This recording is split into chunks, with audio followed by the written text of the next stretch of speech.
In a fractious and unruly chamber, one parliamentarian's personal story managed to unite the parties. That was Jamie Wallis, a Conservative who, as well as speaking out about being a victim of rape and blackmail, has announced that he is trans, the first UK MP to do so.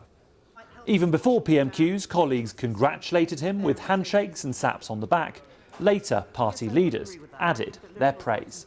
I know that the House stands with you and will give you the support that you need to live freely as yourself. Can I start by joining the Prime Minister in his remarks in relation to the honourable member for Bridgend? It's good to see the member for Bridgend in the chamber this afternoon. I commend him for his statement earlier today. That was a change in approach, at least from Boris Johnson, who made a joke about gender at a dinner for Conservative MPs last night. Today, Sir Keir Starmer resurrected one of his party's favourite topics, with 4 questions on the cost of living crisis and government tax rises. Does the Prime Minister still think that he and the Chancellor are tax-cutting Conservatives? 15 tax rises, the highest tax burden for 70 years. How did he find a Chancellor as utterly cynical as he is? When I spoke to Sir Keir this week, he seemed pretty surprised at how badly Rishi Sunak's spring statement had gone down with some right-wing newspapers. And the Labour team believe that timing is potentially now on their side because the political agenda is less dominated by the war in Ukraine.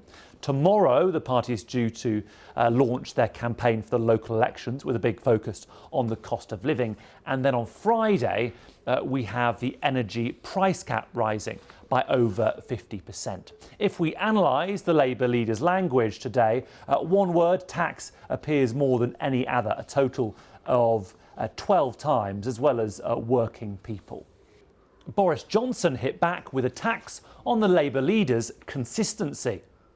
Even by the standards of Captain Hindsight, Mr. Speaker, if we listen to Captain Hindsight, we would not have come out of lockdown in July last year, Mr. Speaker. We do at least expect some consistency from this human weather vane. But there was one claim from the Prime Minister on taxes which was greeted with incredulity by some opposition MPs. They want to raise taxes, we want to cut taxes, and that's what we're doing, Mr. Speaker.